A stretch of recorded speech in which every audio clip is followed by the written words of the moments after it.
started. Good afternoon, good morning, good evening. Hi, everybody. My name is Mario. I'm the Vice Chair of Member Products and Services for the IEEE Young Professionals Committee.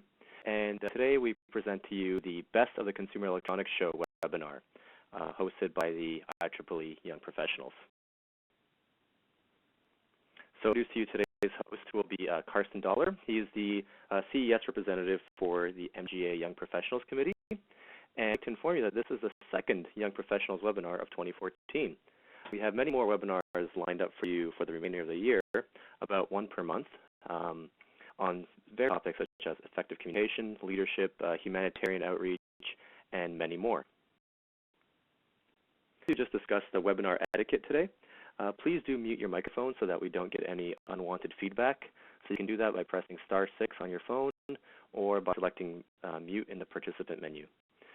We have some time for questions at the end of the webinar, so type any questions that you have into the box, and they will be answered at the very end. Just to discuss with you right now the new name of the Young Professionals team, you might know that IEEE Professionals was recently rebranded from our previous name, which was Graduates of the Last Decade. That change really happened because IEEE Gold was not instantly recognized as a Young Professionals group. So with this new name, it makes it easier to find information and benefits relevant to young professionals within the IEEE community. It had several successful events with this new Young Professionals branding. For example, in Toronto, there was a networking mixer organized by the Toronto Young Professionals Affinity Group, which had over 300 attendees back in November. And the St. Clair Valley section held a brand launch event at the Global Humanitarian Conference in October. So, finding more information about young professionals, you can go to IEEE.org/YP, where you'll find a blog just dedicated to young professional activities. So, without further ado, to you, Carsten, who will be your host for today. Thanks, Carsten. Well, hi everybody. From my side, we hosting this webinar on and we have recorded a panel session that was held at our flagship conference. I'll come to that later. And we have the opportunity to have some of those panel members online to present the slides they presented at the panel discussion at the ICCE. They also will be here to answering your questions all about the future in consumer electronics, which we have seen at the Consumer Electronics Show in January in Las Vegas. So let me give a quick outline. So I want to lose some words about this webinar, what's it about, and ICCE, what is the ICCE, and what is the panel discussion you're about to hear, and introduce to the panel members. Then we want to hear the statements of panel members, and we'll have a discussion and Q&A, and hopefully you're participating a lot here. Okay, so first of all, that's me. So we have a visual representation of myself. I'm currently working at Robert Bosch, so you probably hear about the power tools, but we also are a big automotive company. I'm the Young Professionals Liaison in the IEEE Consumer Electronics Society, and I have been working in the field of video processing for television sets. So this is my connection to consumer electronics. Currently, I'm working on video-based surround sensing systems for cars. That's putting cameras into cars. Quite a nice topic. So that's it with me. So what's this webinar about, and what do we have to keep in mind? As I said before, to avoid any disturbing noise, please mute your phone or your phone with the #6 or the little button in the participants list, or whatever this button is. If you're logged in just by phone only, we are presenting some videos here throughout through the webinar, and we only will be able to hear the sound if you all join the online meeting. So if you have done so yet, it's good to go online and join this online meeting by following this link. If you have any problems watching that video, please let us know through the chat box. What is the ICCE? The ICCE is the International Conference on Consumer Electronics. This is the flagship conference of the Consumer Electronics Society of the IEEE. And the interesting thing is that it is co-located with the International Consumer Electronics Show. So these are two organizations. This is the trade show, and the IEEE hosts this research and the research part of it. This meant to be a forum for bringing together academia and industry, and we have a quite large technical program which includes multi-session tracks with 260 plus papers. We do have talks and tutorials, and if you are interested in this, I'll show a web link where at the end of the webinar you can have all those interesting things that are at ICCE. So one of the ICCE tradition is the Sunday Best of CES panel discussion. As you might know, the CES is on Monday to Friday, and the conference it overlaps with the Friday, and some of the participants of the ICCE haven't had a chance to see all those cool things that were presented at the CES. So this is sort of recap what has been presented at the trade show floors, and what has been a nice topic and few trends.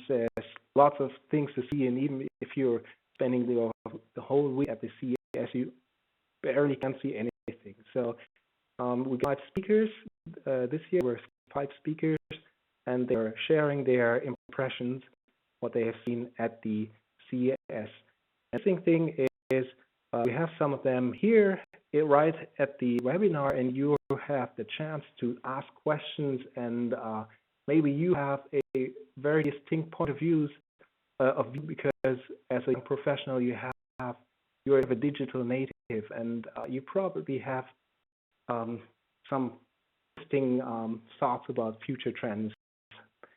So let's dive into that panel discussion. Our first panel member is Tom Coughlin. He's on the line as well. He's the Vice President of Future Directions in the IEEE Consumer Electronics Society. He's also the Director-elect at the IEEE Region 6, and he has a 30 years plus. Sorry, Tom. Make me sound old, Carsten. That's what I wanted. I just wanted to emphasize that you have a lot of experience in engineering and engineering management. If you want something, that's the time for you to do right now. Oh, Carsten. So I'm Tom Coughlin. If you want to find out more about me and what I do, you could check out my website at tomcoughlin.com. As Carsten mentioned, I'm Vice President of Future Directions for the Consumer Electronics Society, and we're very interested in working with other groups on some exciting ideas that may impact the future of consumer electronics. The field is consumer electronics probably uses your technology. So if you're already a member of the Consumer Electronics Society, you may want to consider being such. So I'm going to talk a bit about, this is an idiosyncratic talk on highlights, insights of the 2014 Consumer Electronics Show. And there's an event I do just before the Consumer Electronics Show called Storage Vision. There's going to be some stuff from there. So we have 6 storage devices here, including in the upper right, a network storage cloud-based device. In the upper left, rather. The upper right, we see a hard disk drive that's gone through hard times. Data was being removed from it. Down to the lower left, we see a version of an SSD, a new configuration. And to the right, we see a terabyte USB stick, which is kind of pricey. Let's go to that. So I saw I'm storage-oriented, so there's going to be some storage-oriented things here.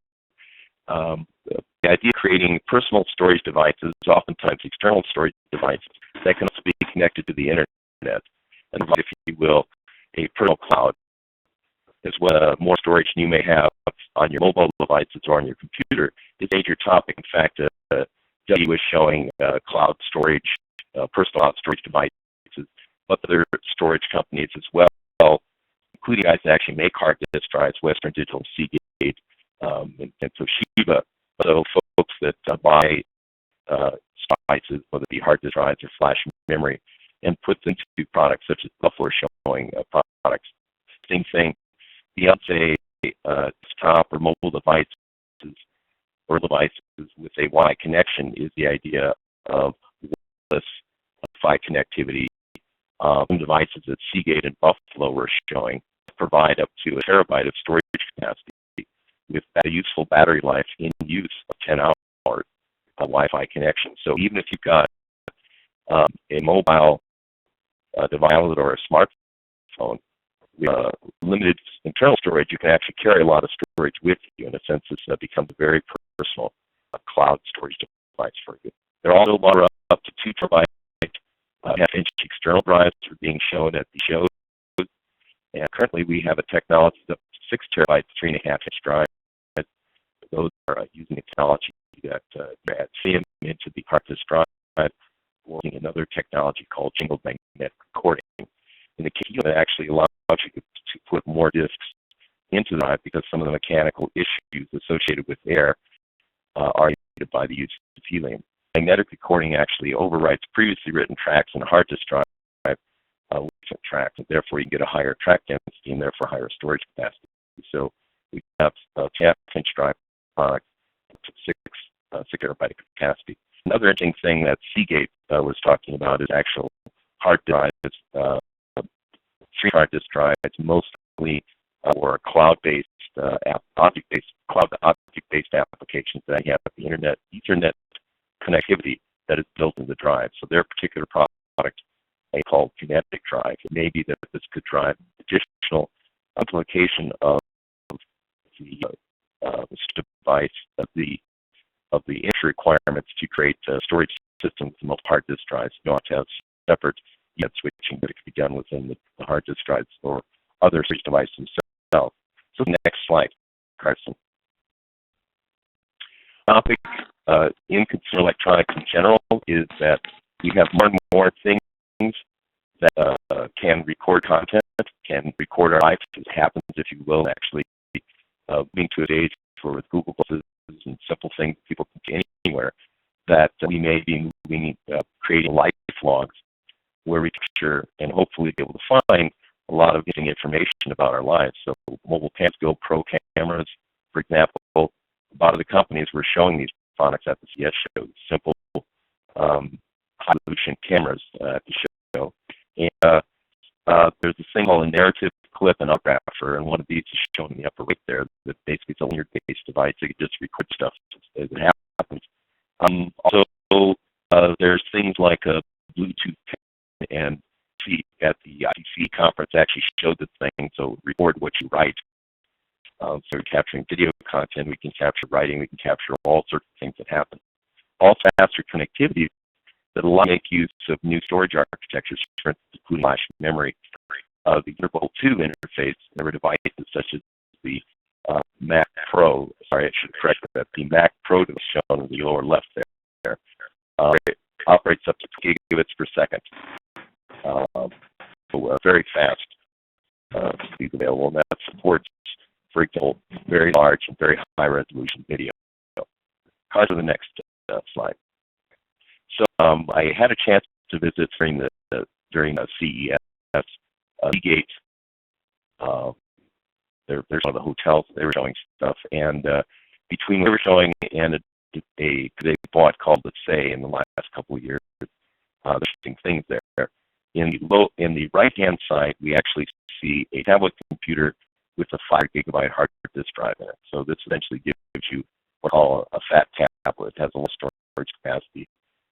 They still depend upon access to the cloud, services, and the additional storage capacity. But for that, we want some more power or some more capacity in their local device. It's an option for design of tablet computer to actually include a hard disk drive in it. far right was an interesting and sort of humorous device that say that these things actually are weighted so that if you they all on the bottom, it's weighted. So if you put it down, it will flop back up and roll back and forth. It's kind of roly-poly things. This is actually a USB storage device, and that's that USB connector that's facing up on those things. Download again, this is, let's say, go back, is a 5 terabyte sphere. I was able to say external storage device. It's a silver-plated sphere. This obviously is an application of storage as art with your office decor, as well as providing storage capacity. Let's go to the next slide. Now, memory. We are moving into an age where we're going to be into limitations of conventional semiconductor memory technologies, particularly DRAM and SRAM, that are used to provide the highest performance memory in computer architectures. Moving into possibly non-volatile memory, creating non-volatile memory replacement for conventional volatile semiconductor memory. We will probably be creating fundamental changes in computer and other device hardware. Examples of this we're showing were the ultra-dim SanDisk Diablo technologies, where they actually put flash memory on a DIMM would fit into the memory bus. The computer architecture was bigger than that, even than the PCI bus. All Storage Networking Industry Association Solid State Storage Initiative, a flash DIMM standard that they are working on to create standards for these sort of devices. We could see if we, with flash memory, flash, but go into technologies such as MRAM or the torque for MRAM devices. We've seen changes in DRAM and SRAM into these new technologies, providing not only fast performance, but also non-volatile memories, which could again cause change in the way that the devices, the way we use them. Other technologies such as resistive RAM eventually replace flash memory when it reaches the end of its scale. But in the meantime, we've got some things going on in that NAND flash memory. For instance, Samsung in the last over a few months has been talking about moving into a 3D flash memory, where rather than having flash memory cells that are on the plane surface of the wafer, they build a stack of flash memory cells, creating three-dimensional memory structure. They can then go to a larger lithography elements, which reduce some of the stress and scaling and allow them to get to some higher capacity there. So 3D flash memory, SASC has been showing a 1 terabyte capacity SSDs and has some of these offered. Let's go to the slide. Thing getting outside of just storage, and I know some of the other folks are going to be talking more on some of these things, but flexible LED displays, there were large displays, but if we look down at the lower left, you see an LG phone with flexible display that was actually curved, so it makes it more like a conventional phone if you're holding up to your face to talk to it. But apparently you can flatten it out, and it's still what's going on there with OLEDs. Of course, OLEDs are more expensive right now than conventional LEDs, so smaller form factor devices such as smartphones may be very good for these things to reach a broader proliferation. It also gives very good colors, better than those of conventional LEDs. There are other interesting things where we saw people actually scanning objects in order to recreate them. That I know some of the guys are going to be talking about in the 3D printing areas that are interesting here, but that Nikon booth at the CES, they have this Nikon Cinema. Alex Henry has Nikon Cinema. That is before Nikon cameras in an array that would simultaneously take a picture of a person. And then we see on the right hand here, you can then, a suitable amount of crunching, which is pretty extensive right now, they can recreate a three-dimensional model of a human. You can see here that this is where I could take a finger and I can actually rotate this person around or make him flip up and down. They were doing an application that's used to create realistic avatars of people to go into video games. like I said, people showing how you can actually print out somebody who you can scan in some of the later talks. Let's go to the next slide. Yeah, some of these highlights is the Consumer Electronics Show bring out great ways of invention and really unusual and interesting things. And I like going to smaller booths and things of that sort and looking for things maybe are weeded off beats, but you know if it's going to be something cool like some of the wireless power technologies. I remember seeing them several years ago in what I call cheap seats at the CES in the booths way and off. And eventually things, if they take off, will show up there. I'm not sure these things will take off, but there's some interesting technology that we're showing there. There was a company here on the upper left there that was showing a technology that they were saying you never needed to plug in to charge this scooter they have. They were even kind of saying energy, which, if I understand what they're talking about, makes up a huge amount of the energy in the universe, although we don't much know how to use it for applications. Apparently these folks think they do, and then they have to charge a scooter. And then if you want to think more about future technologies, of course, which I'm involved in, we can also lay in here on the right side with the flux capacitor and fusion on the top that's used for perhaps new transportation systems in the future. Let's go to the next slide. And I'll end my talk with this. Another slide highlights is the fascinating things people are doing with robots. In this case, we have robotic grill, which if you're grilling next to it, of course, you still have to clean brushes on the robot. But with that, I'll surrender my time, and I'm open to later on. Thank you very much.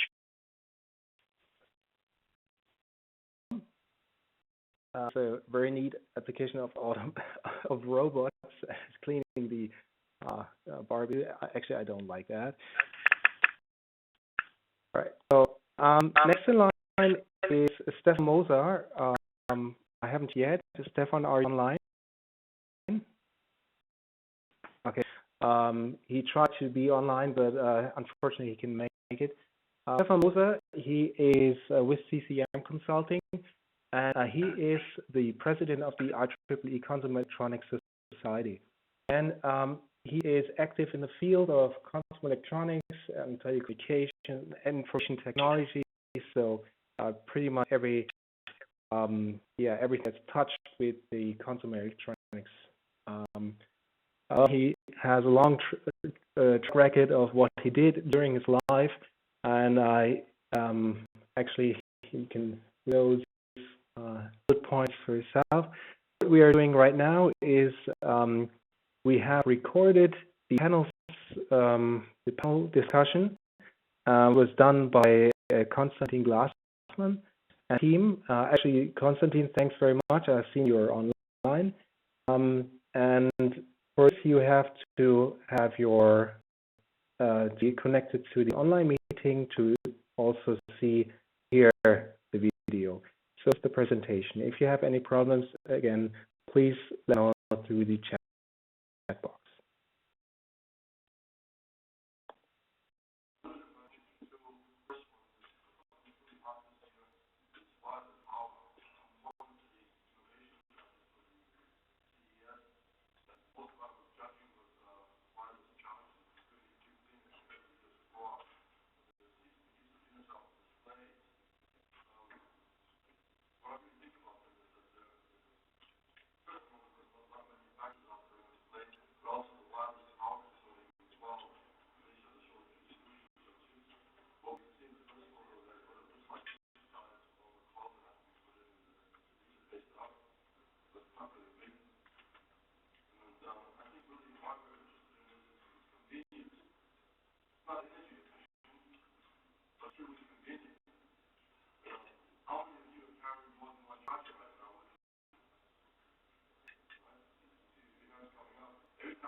I hope this turned out good. Again, if that's not of good quality, well, quality, I should say, through the through this, let us know. So, what I also forgot to tell you is that there has been the edition was during lunch hour, so please forgive if there are some plates clicking together, and well, it will be from now on. The line was or is Stu Lipoff. He's with IP Action Partners. He's our Vice President of Publications in the IEEE Consumer Electronics Society. Do you want to introduce yourself, or? Oh, I think the slide does a pretty good job of it, so we can just move on. All right. So if you put on your slides. Okay, you feel the word. Okay. Hello, everybody. I just want to spend a second before I actually start talking about the slides to explain a little bit about how the Consumer Electronics Show floor is organized, and it'll make a little bit more sense as I go to these slides. There actually are three major locations called the North Hall, the Central Hall, and the South Hall. North Hall is mainly the vehicular and automotive, and I have a couple things from there. The Central Hall tends to be a very large traditional consumer electronics products, televisions, and things to take up a lot of room would be kind of the best way to describe it. This hall tends to be the smaller personal telecommunications, information technology stuff. And in the hotel attached to the convention center are mostly the international, called the International Pavilion. They're very small booths of small companies, mainly from Asia, who have a lot of very interesting and innovative products.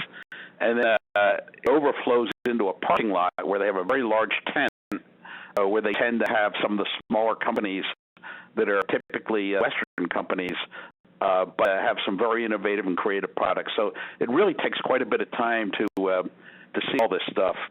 In addition, the show is organized into a number of tech zones where there's concentration of companies that have product related to specific areas that are urging, like healthcare and so forth. And the one that I'm showing you up here is the smartwatch. There was a smartwatch tech zone where there must have been probably 24 companies with various kinds of smartwatches. Typically, all have communications capability and they have personal information management capability. There really are two kinds. One kind are fully self-contained device that have a full cell phone along with the information management capabilities built into them, which actually mainly Bluetooth peripherals. They're watches, but they talk to your cell phone that you keep in your pocket. Essentially, this functionality. But this one was particularly interested. Most of them are actually much smaller, look like a watch. This one has a snap-out module that allows you to use it as a larger handheld device. And you can see it's a quad-band DSM cell phone that takes a SIM card, a high-speed data wide area transceiver, Wi-Fi, and an Android OS with the ability to speak Bluetooth to a variety of other devices. Very, very interesting industrial design as well. Go next slide, please. This was a prototype, but actually was packaged in terms of something that looked like a real commercial product. A eye gaze tracking system, basic functional module you'll see in the lower left-hand corner is got two sensors on either end of it. Top left, you'll see it integrated into a laptop computer at the bottom of the screen. And the basic concept is it tracks where you're looking on the screen. And you can imagine a variety of uses for gaming and that sort of thing. But for productivity, it's also incredibly useful because just think for a moment about, say, one of the applications where you're editing a very complex document. You can look at the word that you want to edit, and mouse will appear right on top of the word, and you can use some fine tracking to use a trackpad or the mouse to kind of get it close. But you can actually operate much faster by kind of getting things in the right general location, even if you're not at the level of resolution of a letter. And thinking about where this can be integrated into a variety of things where your hands are otherwise busy, kind of stretches the imagination. We go to the next one. Don talked about wireless power. One of the real challenges with wireless power is that the standards.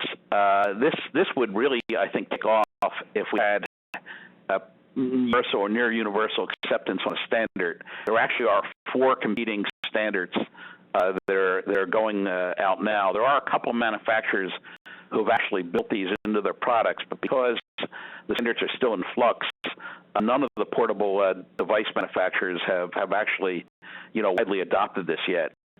You can buy some OEM products. You can buy some aftermarket products in the form of special batteries for cell phones and tablets that have removable batteries, where they have the wireless charger built into it. You take out the OEM battery and put the other battery. There also are some adapters or sleds where you can clip the portable device into it. This was a very interesting partnership between Starbucks coffee shops and Duracell. What they're doing is they're installing these wireless power pads at the Starbucks, and when you walk in and you order your coffee, they offer you one of three types of adapters that you can see here on the left, either with a mini or micro USB or with an iPhone connector. And you borrow it while you're drinking your coffee. You plug it into your phone, and while you're drinking your coffee, you end up getting a recharge. Next slide. What's shown here is actually my phone, where I gave the thing a try, plugging the mini micro USB in and dropped it on top of the power pad. This is even more practical and more useful as next generation of batteries develop, which are so-called high-rate batteries. That is, they're capable of a thing a charge in very, very fast time. They can take a lot of it means high power or high current abilities. So today, the state of the art of nickel cadmium NiCad batteries is you can recharge them in about 15 minutes to nearly full charge. Lithium-ion batteries much slower than that. But if we head towards technologies where we can get 5 to 10 minutes to 80% of full charge, which is work that's ongoing now, it compromises the overall density in favor of the rate because of some of the electrochemical trade-offs. You can imagine this wireless charging really becoming very practical down the level of, say, you're a pedestrian waiting to cross a street and you're next to a street light that might have this. You can get 2 or 3 minutes worth of charge just while walking down the street. So this technology has a lot of legs and places to go. And slide, please. There was a 3D printing tech zone. About a half dozen different manufacturers of consumer-grade, consumer pricing 3D printers. Most of them use these kind of plastic filaments technology where they extrude through a thermal extruder controlled by an XY stage, and you can build up these little prototypes for toys or for concept visualization. MakerBot was one of the first ones on the market that broke the consumer price barrier. But this ticker, what I'm showing here, is down below $500. And at that point, you're really starting to get to the place where you can imagine this becoming a mainstream consumer product. Next slide, please. So this is from the North Hall. Distracted driving or driving while texting or talking on the phone is identified as a major problem by the National Highway Transportation Safety Administration here in the U.S. and similar problems elsewhere. This is an interesting kind of product to control distracted driving.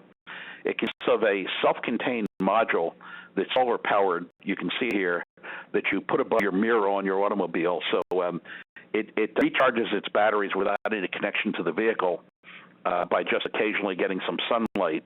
It has an accelerometer in it that detects motion. And you put an app on the phones, and what this does is when the car is in motion, it informs the phone through the app to not allow the phone to be used. This might be something, for example, a parent install on the phone of their child and provide some level of safety or control. You can imagine regulations somewhere down the line where it might be a requirement, just as there are seatbelt requirements and a variety of other things where the phones will have to be installed with the ability to respond to these commands to not operate while the car is in motion. As you can see, the policies can be set up so that it's only the driver's restricted and the others can end up using it. Next slide, please. Again, another one of these random side lights. It's not a television, something that you don't find in the central hall. But very interesting kind of engineering design.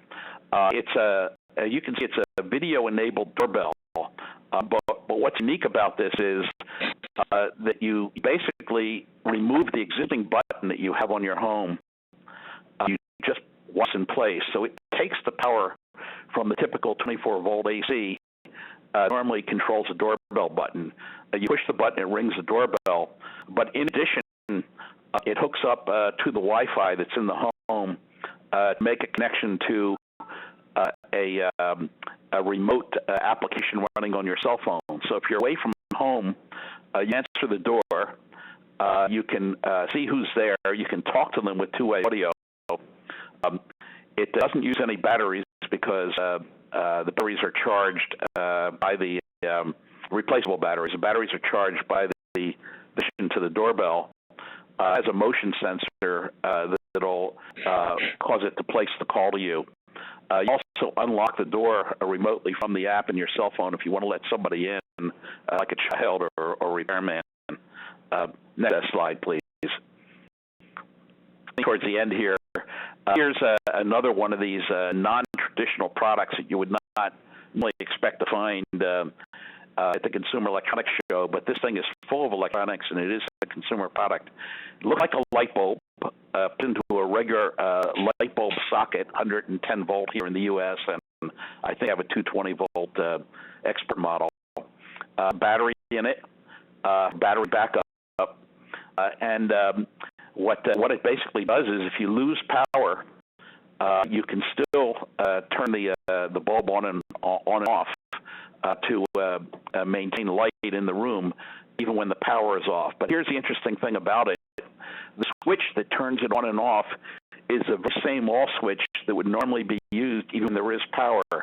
What the device does is it has an impedance sensor that looks back into the home ring system. So when the light switch is off, it sees an open circuit, and there's no activation of the backup. When you turn the light switch on, even though there's no power to the house, it sees a resistive load based on the other loads that are in the home and recognizes the power is off, and then it lights up the light bulb. So it's kind of a seamless device that continues to provide you with light even when the AC mains power is off. Next, please. There are a number of toys, I guess I would call them, which were little helicopters, stabilized helicopters. Fair amount of electronics on them. This one was particularly interesting to me because instead of a dedicated RF remote control, it had the ability to control it Bluetooth through your phone. Devices can take cameras on them and small loads, and can be used for some interesting kinds of surveillance, hopefully without violating anybody's privacy. If you want to do some inspection of your roof, or you just want to get some interesting shots while you're on vacation from an aerial position, or just play flying these things around. There are an awful lot of these on the show floor. Next slide, please. This was you can't tell the size of this. This was, I believe, a 40-inch tablet, or if you like, screen TV, kind of a combination of both of them. It not only had touch recognition, but it also had gesture recognition built into it. So you could do things like watch TV, or you could activate the smart information technology features in this to surf the web or do whatever else you wanted. But basically, sitting 10 feet away, you can control this thing through individual gestures, or you can walk right up to it and end up touching it as well. Slide, please. There were OLED TVs all over the show floor, excess of 50 inches or so. There were a whole bunch of bendable or curved TVs as well. This is just a shot of one of them. Bottom corner, you can't see the whole thing, just to show the idea. But the basic concept here is by putting the TV in a curve, you end up being able to get a larger audience in front of it, and they have a better field of view than people who are ordinarily off axis. It also is controlling reflections, and you end up with a more interesting picture. But this technology can be put in a curve is kind of interesting. Some of these TVs had a motorized control where you could push a button, you can move them from flat to bendable, depending on what you wanted to do. Next, please. A bunch of people were showing glasses-free TV. These typically have various kinds of optical scenes in front of them. Traditionally, they've had very limited fields of view. You had to be really on access to be able to get the 3D field of view. The ones on the show floor are a little better. You can get to see them a bit off axis now, but I think people have generally recognized that until you get glasses-free TV, this 3D is probably going to be somewhat limited in its adoption.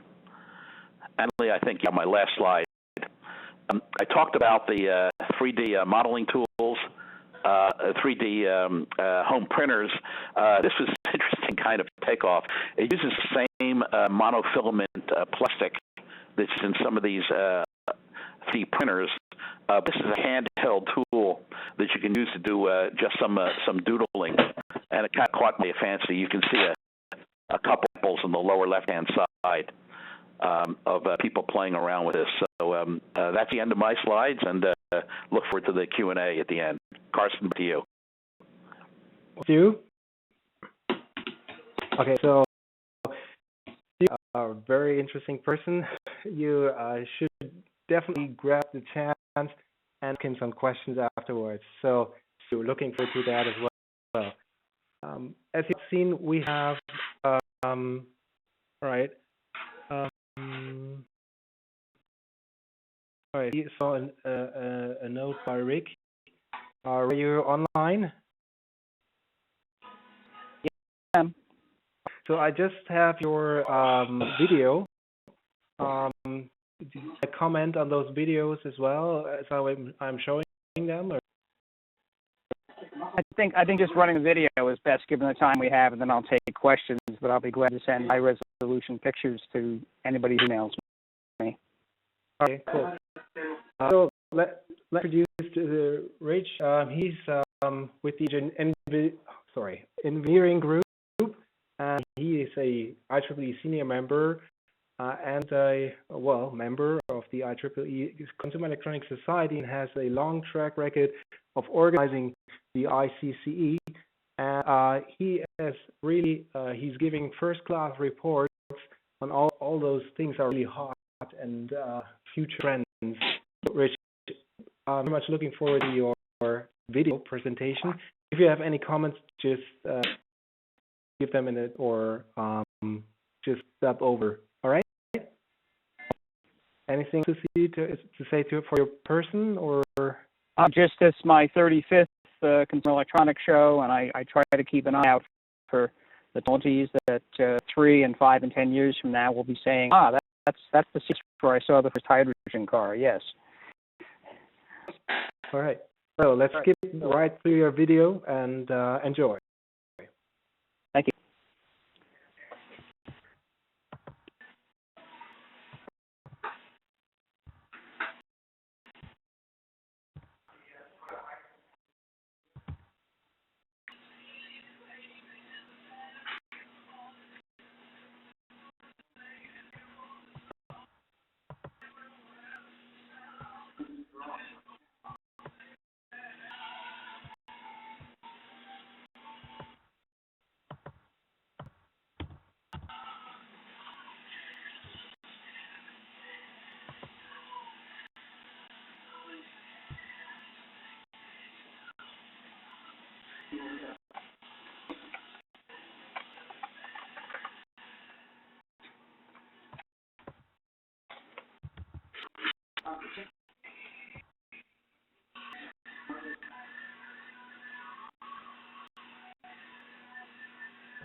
All right.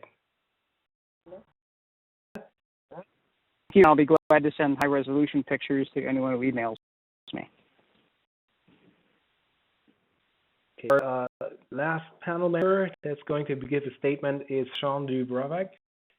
He's the organizing committee of the Consumer Electronics Show. That is the Consumer Electronics Association. He's a chief economist at the ICCE, and he is responsible for research of technology trends in the market of consumer electronics. And he's been economics and has also been a professor in the MBA program at the George Washington University. Is not online, I guess. I'll show his video then. Enjoy.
Sean. Okay, we are about to start the discussion or to start answering questions.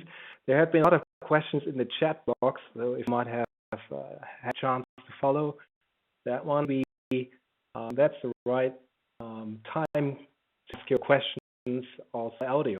So I'll open the floor for questions from the audience.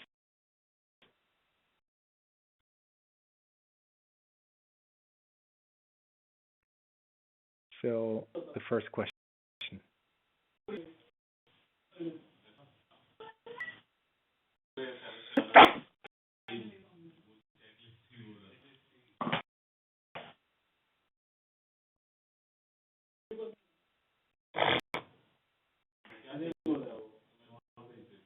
All right. This is the time where you should on your phone to ask your question.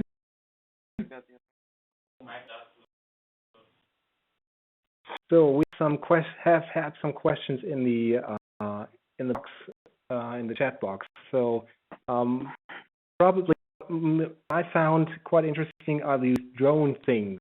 What do you think about them? So who presented the drones? Well, this is Stu. I did present one of them. There were about companies I saw on the floor. Most of them had the ability to have a payload. Some of them had built-in video cameras with either Wi-Fi or Bluetooth. They were pre-installed. Others had places you could put a load on them. But they ranged. The interesting thing about them is that the helicopters that have a single rotor blade are very difficult to fly because stability is very hard to do.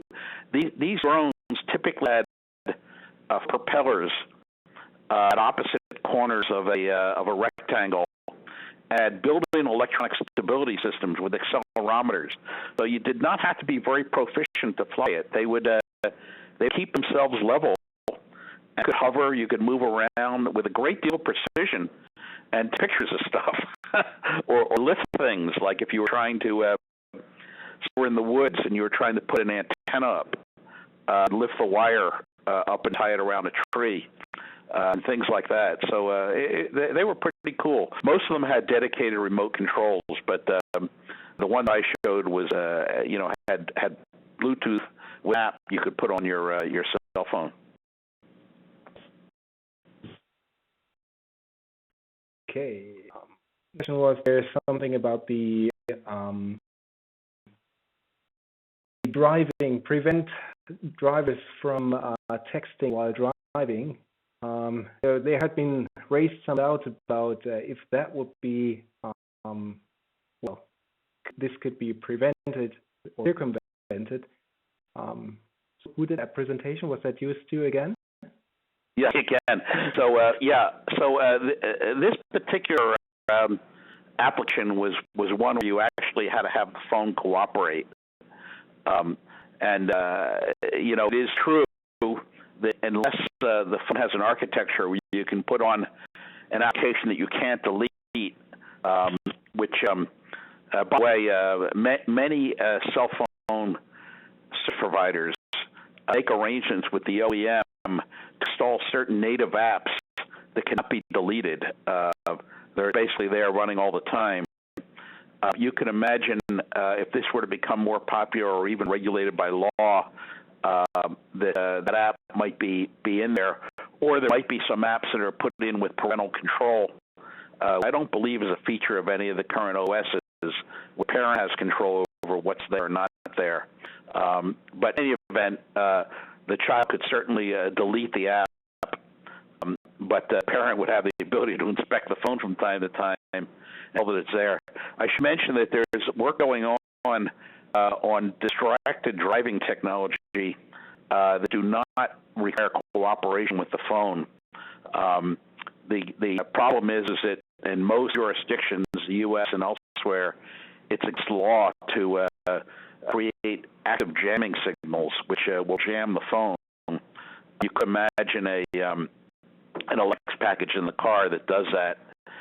but that would not be legal. There is, however, research going on in systems which passively will disable the phone without having to violate the law by creating active jamming signals. And they do that by creating a hostile or environment in the car that involves Doppler distortion and rapid fading, which is only local to the vehicle. And so there is research going on to try and make that something that would be passive to prevent the phone from being used while the car is in motion. Any on that from the audience? Well, why isn't that jamming then, Stu? It's jamming because the way at least in the U.S., the way the FCC finds that if you're actually generating RF energy, a noise or a CW or a SWEP signal, that would be violating the law. If you can passively create a hostile environment without actually generating any energy, that would not be so it would be prevented by the current regulations that are in place. So you can MIMO kind of system. Then you could also boost the signal in some places in the car and reduce the signal in others, I guess. Basically by taking using a passive antenna system, you can sweep a standing wave through the passenger compartment of the vehicle, using the external energy from the cell site, an out-phase signal, without having to have any active devices. There is some R&D going on in that regard.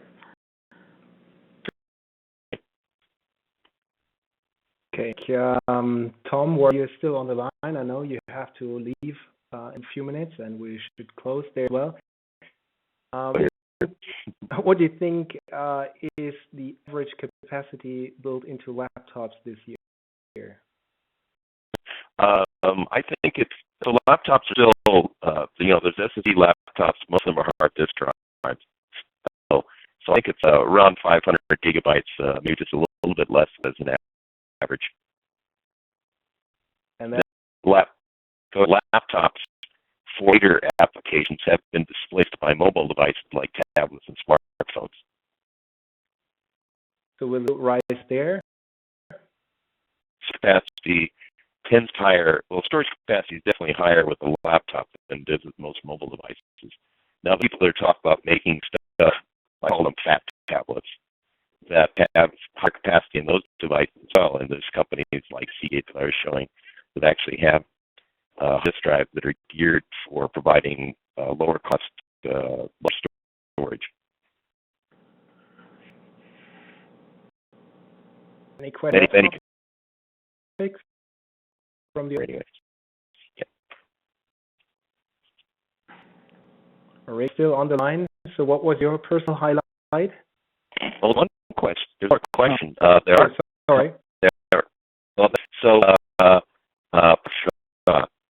if some of these devices use SSDs as well, and in fact, hybrid devices, they either have a separate, actually get into computers, have a separate memory or hard disk drive, SSD and a hard disk drive with flash memory in it. So those actually are interesting devices that can give some of the speed advantages for flash, capacity advantages for hard drives. Sorry.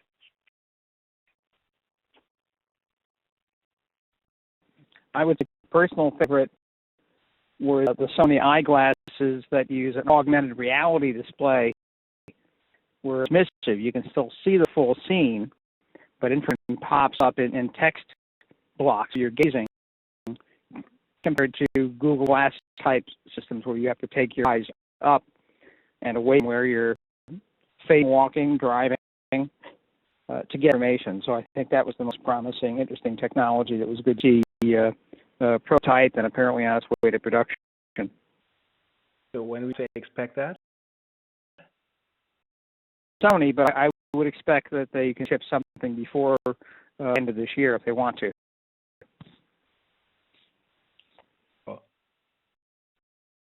Okay, so questions from the audience? Okay, so I guess I should wrap up. We're way over time. I'm sorry for that. I hope that you found it quite interesting. Last words from me is please, if you're interested in more consumer electronics, think about joining the IEEE Consumer Electronics Society. We have 8 conferences. We are co-located with major consumer electronics trade shows. Internationally, we do have lots of journals. And the coolest thing about becoming a member at the Society is that you're receiving a award-winning magazine that's included in your membership fee. So we also have local chapters where you can network, and the best thing is your membership fee is only $15 per year. So, and that's a good price for that. So come visit our cesoc.ieee.org if you want to have more information on that one. And thanks for your patience, and I will hand over now to Mario. Carsten, and I'd like to thank all of our presenters today, Tom, Stefan, Stu, Richard, and Sean. It was really exciting. I think we had a great discussion, and thank you everybody for your questions and for your attention. You will be receiving a feedback survey via email if you register to attend this webinar. So do kindly ask that you take some time, a couple of minutes, just to complete it. It really help us cater more of our webinars to the young professionals, IEEE professionals. Our next webinar will be at the beginning of April, on April 2nd, and it will be hosted by the EMC Society. We have 2 different career-based services that we offer to young professional members, which are recently launched. Both of them are recently launched. One of them is the Mentor Center, which will help both mentors and mentees connect with each other and pursue a mentorship relationship, as well as the IEEE Resume Lab, which will give you online access to tools to better for getting your next job. And if you have any suggestions for other young professionals, products, or services that you would like to see, please do email us at youngprofessionals@IEEE.org or visit our website at IEEE.org/IP. Once again, I would like to thank everybody for participating in today's webinar, and we look forward to having you in the future. Have a great